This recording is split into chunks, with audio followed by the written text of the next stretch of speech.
You're listening to the Jiu Jitsu Lou podcast, and I'm Lou Temlett.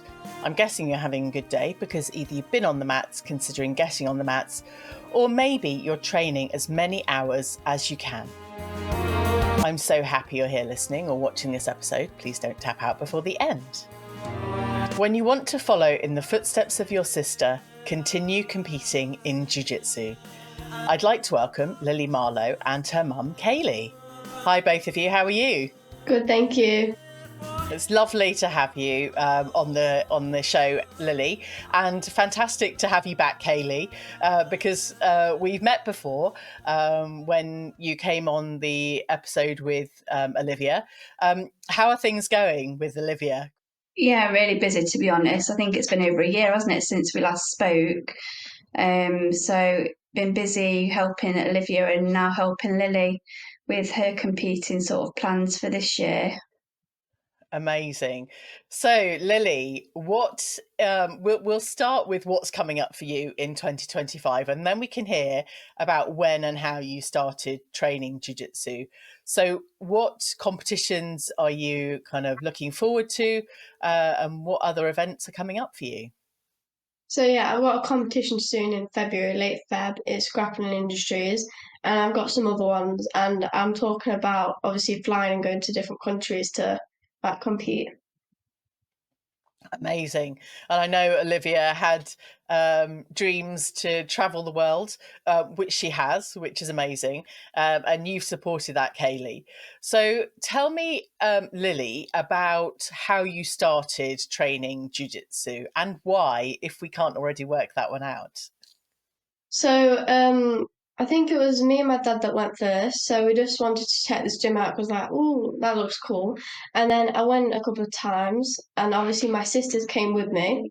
And when I got into it, I was like, this is really good. I like it, and I'm enjoying it. And I've like progressed. And obviously I started at 6 and I'm nearly 14. So it's gone a long way. So it was actually you and your dad that started training jiu-jitsu, and everyone else joined in after that. Yeah. I went for the first day, and then I was like, oh, do you want to check this out? Amazing. Do you remember very much about that first date and what made it so special?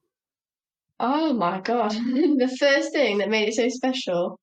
I don't know. I think it was just because it was so it was a quite when I was in the team, it was like a tight knit like thingy, and it was just like enjoyable because the coach was like really fun and stuff, and I loved the people that I was around, and yeah, it was really cool. I think you've kind of hit the nail on the head there, actually, it being fun and being around people that make you feel supported and, you know, kind of are going to be helping you with your journey. I'm quite inspired that the fact that it was you that started first and Olivia's followed in your footsteps. But it sounds like with the competing, you're going to be following in Olivia's footsteps. Kayley, tell me about how you're supporting Lillie with her competition kind of build up and all the things that are coming up for her. So because we've done international competitions before for Olivia, I've got an idea now of what are the better competitions to aim for and logistics and things on how to plan going abroad. So we're looking at doing a lot of AJPs. I think I've mentioned before when I spoke to you, we quite like the way that they run their competitions, down to the fact of with the weight categories, they're a bit different to IBJJF, and you can actually weigh in the day before the comp. So there's no weighing on before you literally get on the mats before you compete. So I think with children, because their weight can fluctuate quite a lot, that takes the pressure off of Lillie. So she could weigh in the day before, have a good meal that evening, and then compete strong the following day.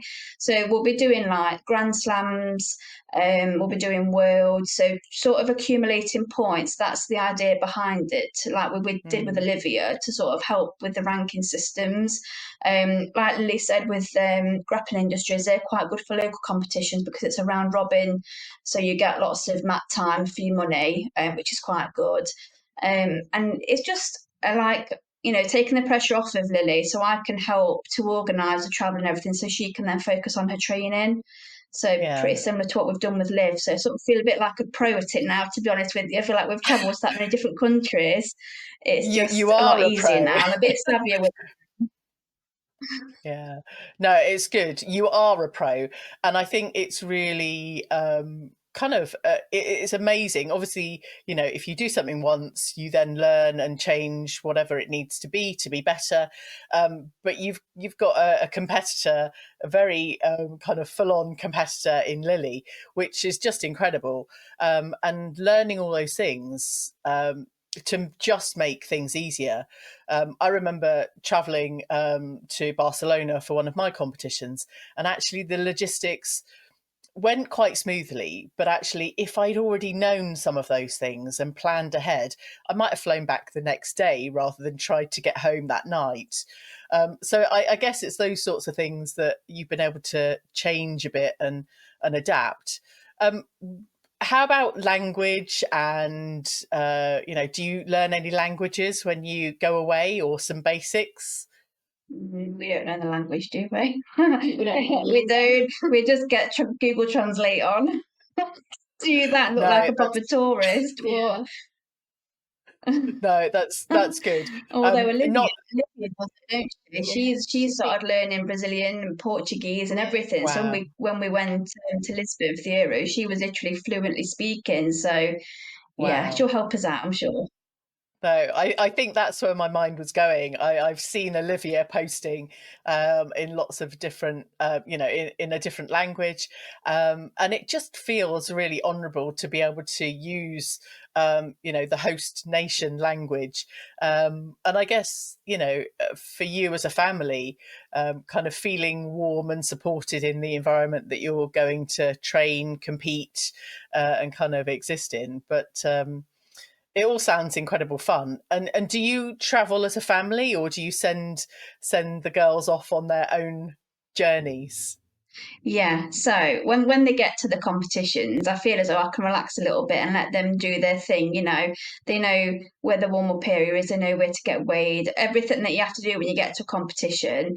I think for Lillie, going to like an international comp will be a bit different. So I'm hoping that Olivia can sort of guide her and show her where to go, because when you go into a different stadium that you haven't been to before, and internationally, like we might have found with Barcelona, it's on a much bigger scale, isn't it? So you've got Yeah. to make sure you're at all the checkpoints and everything like that. So I think that will be fine, but I will just sit back as a parent. I'll just leave Lillie and Olivia to look after Lillie, go and do that. Because I think if I'm Yeah. flustering around it too much, it's not a good start before you're competing, is it really? So I Yeah. just try and stand back out of the way. And as I've been told before, when they're competing, I've been told to be quiet and don't blurt out random things. Get told off very often for that.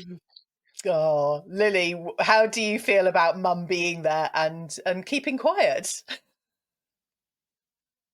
I love it because obviously Oh, she's my biggest fan. Yeah, I love it, and she does all like my social media stuff and everything, my Instagram, and she's like a really big help with it. I think it's incredible. You've got two very strong women on your side for your competing kind of career. Um, Tell me how you prepare for a competition, Lillie. How do I prepare? So obviously does it's the same every day. I'm sparring as hard as I can, doing techniques, and if I like a certain technique and it fits into my game plan, then I'll use it and practice it more. But I'm like practicing stuff in the daytime with my dad. That's going to really help me. Yeah. Amazing. Now, do you have a specific kind of concept or sequence that you enjoy or you've perfected the most in your game? Uh, Worm guard. yeah, I love worm guard. Worm guard's Okay, the best, and also from close guard, I do a lot of rubber guard and other stuff from legs because obviously I've got long legs and I can use them to my advantage. So yeah, good. I think, remind me how old you are, Lillie? 13. Which amazing that you've identified the things that you're really good at, and that you enjoy as well. I think that's part of the kind of practice and game for any age. So, if we're training, we found something we really enjoy. I've been working on my guard recently, lots of different techniques. But actually, it's only recently, in the last kind of, for about 2.5 years, maybe the last 6 months, I've really honed in on my techniques for guard play, and guard passing as well. Um, Tell me more about the other prep that you do for competitions. So, as well as drilling and kind of training with your dad during the day, what else do you do and where else do you go to kind of train? So I'm going to like a lot of gyms at the moment, mostly adults class because I find it more advanced and hardworking. Because if I go to a kids class, usually I get moved up to the adults because I'm too technical and stuff like that for them. Yeah. So yeah, I go to Fortress. Obviously, my normal club is Phoenix because I help out the kids there, and they're doing really well at comps. I do long eating on Tuesday, and that's a really good gym. There's loads of people there, and like grey blacks and high belts. And I do Royal, so yeah, it's really good. How does it feel to kind of know that you're that technical? Maybe you take it on board as just something you do, but actually, at your age, there are a number of kind of top level, kind of juniors, and kind of children competing. But actually, I mean, there's lots of improvement, but actually, it's quite an honor to have that kind of regard for your technique. How does that feel for you? Do you feel proud, or, does it make Yeah, any very. I've been difference to working you? hard. Absolutely, yeah. I mean, I've been training for about 7 years now, and all my stuff I've been helped with like massively. So all the techniques I've come up with, like my sister will be teaching me worm guard next day. My dad is really, really helpful with all my techniques. He's in the gym with me mostly every day, and we're just running through drills, going over stuff, seeing if we can tighten it up and fix it. So yeah, I love my game plan and all my stuff. I like that. I like the fact that your mind is already on strategy and game plan. It sounds like you're doing exceptionally well, Lily. Um, Kaylee, talk to me about having two competitors in the household, and what it's like, kind of juggling life and training time. Recently, to be honest, now Lily's a little bit older and she's moved like sort of weight brackets. It's become easier because there was quite a big divide between Lily and Olivia at one stage. So Lily would be in the children's classes, and then Olivia would obviously be in the adult classes. But now Lily can join the adult classes. They sort of say 14 onwards, or depending on skill set, you can move to an adult class. So it's easier for me now that they can actually both cross train and go to the Yeah. same class. So when we're travelling, like Lily says, we would go to Royal, so obviously that's Birmingham, so that's quite a trek from Nottingham. So at Yeah. least I know now when we're driving, it's the one class they're both doing. We're going to escapology tomorrow evening, actually. Oh, So wow. again, it's the same class they can do. So Yeah. for a parent, for me, that's easy. I'm not having to look at two different time sort of, sort of schedules. And with Lily being home educated, like she was saying during the day, she can use the time to her advantage. So she does Yeah. work in the gym. Obviously, she drills and things, but she can also cross train in the day. I mean, in Nottingham, there isn't a lot of clubs that do a lot of jiu-jitsu in the day. Obviously, that's more in Yeah. London clubs, where they have a busy sort of schedule throughout the day. But she's managed now to find 5 or 6 clubs that she can rotate around where people do have time to go in the day and drill with her. So Yeah. I think it's good that she does do the cross training because she can test herself against other people. And if one person isn't available on that certain day, then she can approach somebody else and say, have you got time Yeah. just to have a couple of hours drilling with me or something? So I think in jiu-jitsu, it's better to be more open-minded than just be literally at the same club because you can test your game plan better. And when Yeah. she goes to like maybe like a junior class at another club just to try it out. And if her skill set does seem more advanced, then a good thing to do that she was told by one of the coaches actually is to put herself in a bad position to start off with. So maybe let them, take mount or Yeah, put herself in something bad so then she's still drilling fundamentals rather than playing her game plan from the yeah, start.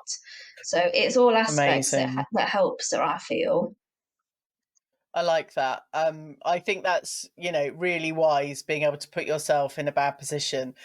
Some of us, and I hold my hand up, don't intentionally put myself in a bad position, but I end up in a bad position many times. I just need to do a bit more training like you, Lily.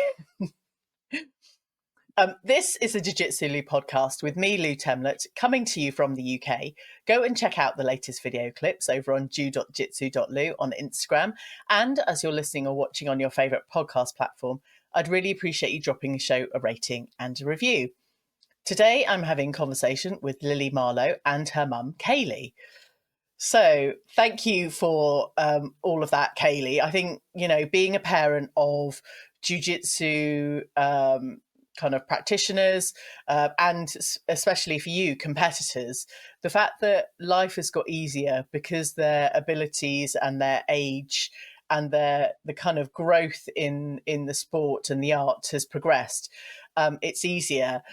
In terms of traveling miles, Kaylee, I'm sure it's thousands and thousands of miles that you're traveling around the country, every Yes. year. I daren't ask how many thousands, if not hundreds of thousands of miles, maybe that you've been traveling over the last kind of 6 or 7 years with both of them training. But it sounds like a great thing that you're able to support the girls, and their lives and their kind of competition is improving. Um, Lily, tell me about some of your training and some of the best kind of growth you've seen in your ability, from maybe not being so good at something to being exceptional.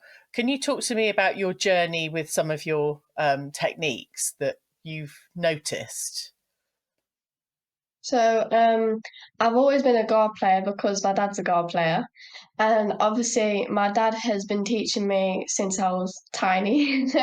And he's a purple belt now, and he does a lot of guard like I do. And he's obviously the person that's teaching me in the morning, close guard and stuff. And I feel like every time I'm training, my guard's getting tighter, my submissions are getting tighter, and my moves are getting quicker and more technical and clean. Nice. I like that. Do you remember what it was like when you first started to be a guard player and how difficult it was? I thought it was very weird, and my legs started to hurt for a bit. They still Okay. hurt now, really, because I can hold it for a very long time. One of the things when I play guard, particularly spider guard, yeah, my grips, I'm kind of done for. I do a lot of no gi where I'm not gripping gi so much, which I find much easier. Um, what, what's your preference with? It might be the same jujitsu, gi or no gi. What do you like competing in the most?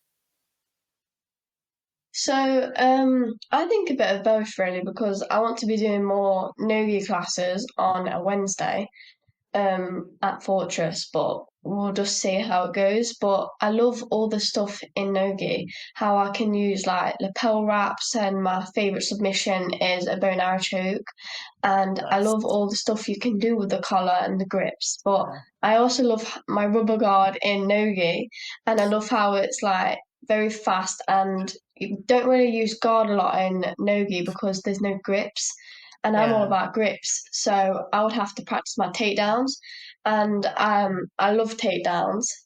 I just need to be practicing it more because Yeah. I'm only tiny. I love that. At least you know what you have to practice more. And I think I would absolutely, be marking up takedowns as one of my progress points. at some point. I'm working on some other things at the moment. Yeah, I've got a new ambassador, and he sent me some stuff a couple of weeks ago, and I think you can see on my Instagram there was like a fizzy apple drink, and it has like vegetables and vitamins in, but it just tastes like Yeah. apple because it's very fizzy. And I Oh got wow. some gummies that are good for your bones, tropical, and they're really nice too. And then I had like a little flapjack protein bar, I think it was, and that was cherry. It was really nice. And then I got my chocolate milkshake shake, where it's got like 25 different vitamins and proteins and stuff. And I use it every like day, mostly for Yeah. training, and it really helps a lot. Nice. What one thing do you think, apart from that, helps you the most in terms of your physical well-being and your kind of mental attitude to training jiu-jitsu? What keeps you going? um, I guess what keeps me going is how competitive I am. I've always been a competitor since I was tiny because I have lots of siblings, and I think every single day I'm getting better, more technical. I'm having these amazing coaches telling me like tighten these moves up, tighten this move up, and I really appreciate all like the stuff that I've been given and the little hints because it's helped me a lot. Yeah, that's good. I love that competition spirit. Um, Kaylee, how is it dealing with two female competitors in the house? Um, Sometimes maybe a bit fierce in the household. They have their own opinions on jujitsu, and sometimes it doesn't always match. We could say, um, but most of the time, to be honest with you, it's fine. That's them just being sisters. You know, Lily might say, "Oh yeah, I prefer this transition," and then a sister might say, "No, that doesn't work for me. I prefer this," and that's fine. That's all healthy. I'm like, let's just try both Yeah, out. Let's yeah, just see what works the best. So it's fine. But like I said, you know, now they are of a similar size. Obviously, Lily's a lot yeah, younger than Olivia, so um, what Olivia's teaching Lily now is just phenomenal. To be honest with you, like yeah. how Lily is going to come on, and when we cross train, and you know, Lily will always go with the higher belts and things, and the feedback that she gets from the coaches really spurs Lily on to want to do well Right. and carry on, because they're quite surprised sometimes with the moves that she's doing. So that's Mm, good, you know, in that sense it is. But no, to be honest yeah. with you, we're quite a big household. I've got 5 children in total, so yeah, it's just normal to me. People may think it's chaos, but I love it, so I don't mind. Oh, it's organised chaos, Kaylee. You've got it all under control, so that's all that matters. And everyone knows when they have to go to training or not. Lily, what kind of ranking or medals are you hoping to get by the end of 2025? Uh, I think it's just me traveling more and winning at competitions, and I need to get my confidence back because I had a little break for about a year, and now I'm back. I've Yeah. been back for about 7 months, maybe eight, and I've got a lot like of feedback in the past 8 months, and I've been doing loads of stuff. I'm doing obviously competitions later on, and I'm doing open mats and stuff with other black belts and coaches and going to different clubs. So I just hope by the end of 2025 I've succeeded all of that. Yeah. It sounds like, with your competitive spirit and all of the things you're doing, you are just day by day growing your confidence. And, coming on a podcast is no mean feat. I chat with other adults, and they're often really quite nervous to come on and talk on a podcast. But you've done it. Your sister led the way. You're now leading the way with your own competition and your own journey, with her support and with your mum supporting, which I think, you're an incredible role model for other female young competitors. And I think you're going to smash 2025, and I cannot wait to see what else you get up to this year, because we're only at the very beginning.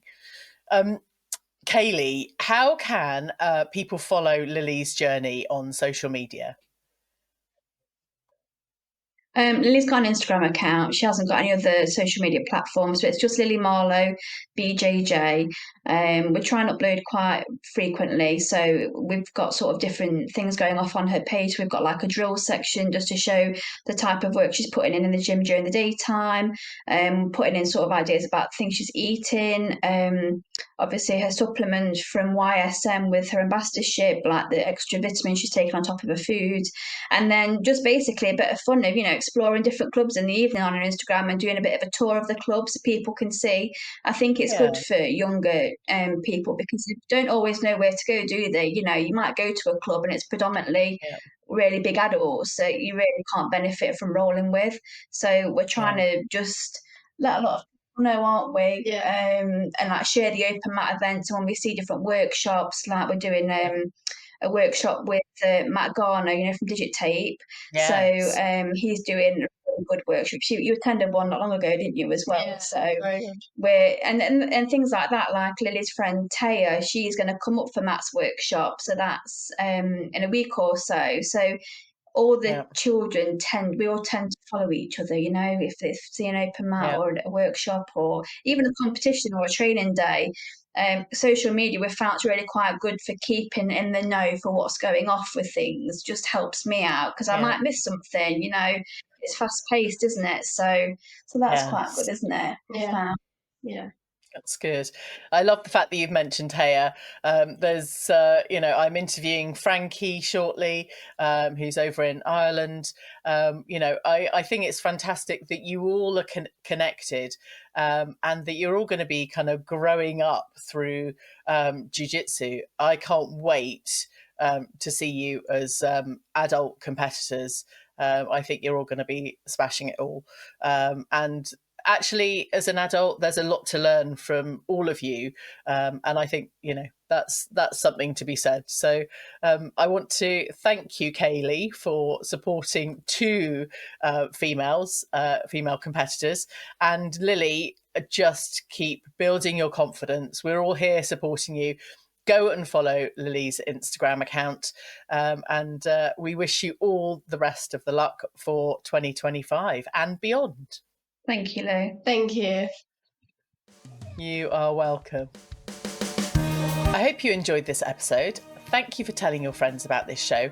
And as soon as this episode ends, I'd really appreciate you dropping the show a rating and a review. Thanks again for listening. Catch you on the next episode of the Jiu Jitsu Lou podcast.